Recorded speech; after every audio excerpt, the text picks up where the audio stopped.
finding hope in Oh, my sweet unpredictable friend, hope times, things are really inspired by biblical great in tales of God's resilience way. and Today we're grace. doing a little reading out of this book by Max Lucado, and it's called Grace for the Moment. I love it. Today's reading for March 7th really resonated with me due to the geopolitical climate over in the Middle East. So bear with me a minute. I just want to read this to you. Look at Jonah in the fish's belly, surrounded by gastric juices, all entangled in seaweed. He prays, and before he can even say amen, the belly of the fish convulses. The fish belches, and Jonah lands face first on the beach. Look at Daniel in the lion's den. His prospects, they aren't much better than what Jonah's was. Jonah had been swallowed, and Daniel is about to be what? Eaten by the lions until he's saved at the last moment by God's grace, right? Or look at Joseph in the pit, a chalky hole in a hot desert. The lid was pulled over the top and wool was pulled over his eyes. Like Jonah and Daniel, Joseph is trapped.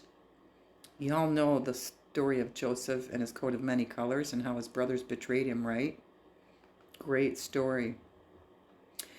Joseph is out of options. There is no exit. There is no hope. Though the road to the palace takes a detour through a prison, it eventually ends up at the throne, doesn't it?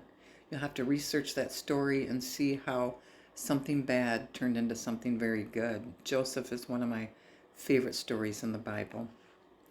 Such stories in the Bible about near-death experiences, one after another, and just in the nick of time when their necks were on the chopping block, what happened?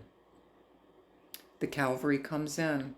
And that is exactly what I'm hoping is happening right now in the Middle East. And I would just ask everybody, no matter which way you voted in the last election, to lift up the whole administration and to rebuke any darkness around our administration to make the right decisions and bring our men and women in the military home safely.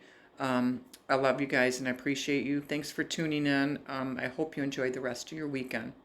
And don't forget, God's Calvary will come in.